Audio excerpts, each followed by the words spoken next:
Well, good evening, everybody. This is meteorologist Andrew Pinero with another weather update, and I think this is the first weather update, titled weather update of the year.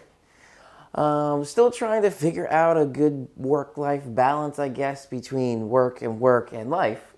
So that's why I haven't been as regular as I would want to with the videos and the game streams.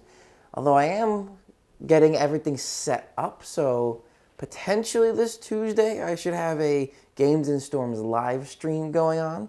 So we'll see about that. If you want to check that out, feel free to subscribe to the channel below and hit the little bell icon so you get notified. If I do go live, you will get notified for that. It seems like the notifications with YouTube have been working recently. All right, so now let's talk a little bit about the weather. So we had quite an interesting situation over the past week, 8 days. We had that very quick, but not really quick, but an intense little bit of snow that came through, not yesterday, but the Saturday before. That was very interesting. I wish I did put a video out. I just don't know why I wasn't able to, but anyway, it was blizzard-like conditions there. And I think actually the Jersey Shore, it was officially a blizzard. And the South Shore of Long Island, I believe it was officially a blizzard as well. But it was near blizzard conditions in most of the tri-state region because the visibility did not drop down to the quarter mile, which is what's the requirement to meet blizzard conditions. So it was near blizzard conditions. And then a couple days ago on Friday, we had that ice storm coming through. Friday night into Saturday. My car today still had a whole coating of ice on it until I was able to get into the garage and charge a little bit. That's when it finally started to warm up and really just melted off all of the ice off the car. So now it's all clear, which is good. And going forward, we're going to have another little bit of some mixed precipitation in the forecast. So tomorrow, or really late tonight, I should say, this is maybe going to be starting after midnight or so tonight. And this is going to be causing Monday morning commute issues. So we are going to be seeing, again, all the different types of precipitation possible.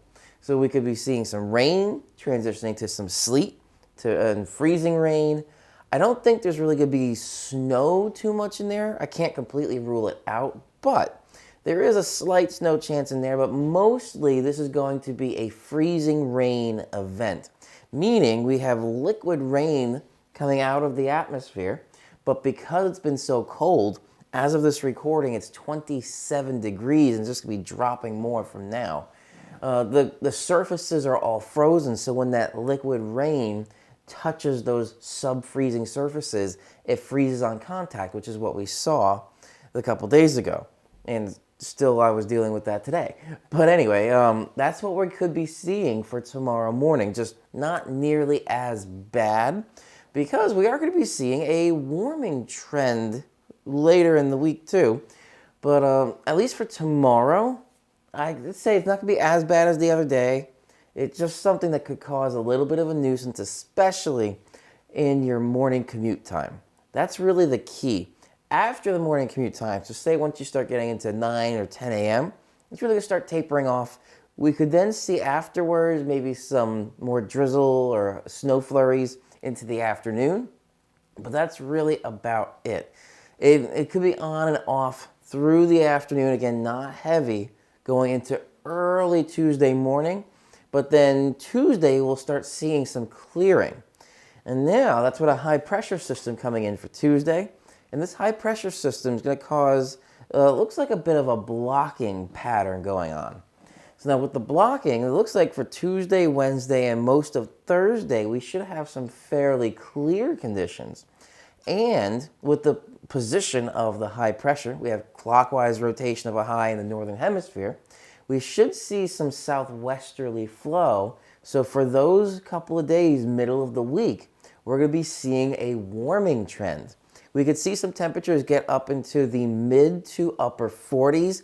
Some areas especially around New York City or Newark, New Jersey, those more urbanized areas. You could even touch 50 degrees over those couple of days because of where the high pressure is, and you got that southern flow. Increase in temperature a bit, but it's also blocking a lot of the storms.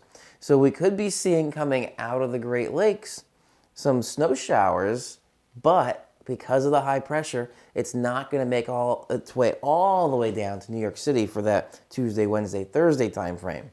Now, later in the day on Thursday going into Friday, bit of a question mark because the high pressure system is going to start making its way out of the area, and there is a weak system that could be making its way in, but it's a little bit too early to tell at the moment. That's where we'll have a little bit of a clearer idea on Tuesday if I'm doing that Games and Storms live stream.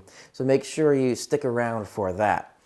And then going into next weekend, the real only higher potential of precipitation of some sort, I would say would be a week from today. So next Sunday, going into next weekend.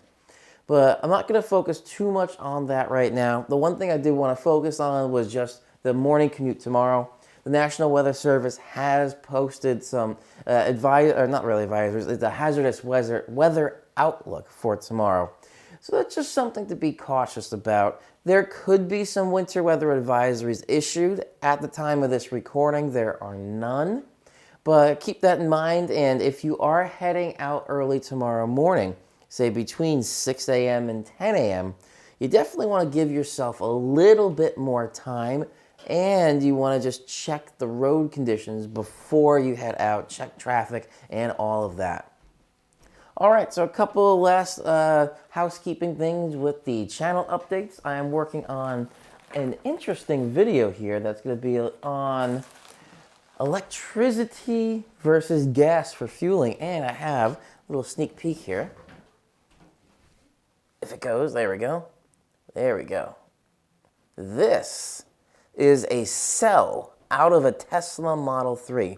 It kind of looks like just a big AA battery, and it kind of feels just like a big AA battery. But I was able to get that. It wasn't that expensive. Just as a just something that I was curious about to see what these cells are inside the car. So I'm going to have a video coming out, a Full Throttle Thursday, that's going to be about fueling costs of gas versus electric, because the Tesla app actually created a new section in there that is charging stats. And I'll show you a little preview now, but in that video, we'll go a little bit more into electricity versus gas costs. And then another video I'm going to do is actually partnering with my friend Brandon, who has an STI right now. And we're going to be comparing the all-wheel drive system of Subaru versus Tesla. And you might think, oh, well, that's a very interesting comparison, or a comparison that you may not want to do. And everybody thinks, oh, Subaru's all-wheel drive, that's the top. You can't beat the Subaru system. But can you? We'll find out in that video. So I got some interesting content coming out in the channel, so you definitely want to subscribe to get a lot more of that content and get notified whenever I upload a video like this or I do go live. All right, that's a wrap for this video. Thank you all for watching. Again, please stay safe tomorrow morning in that kind of slick morning commute, and I will see you all in the next video.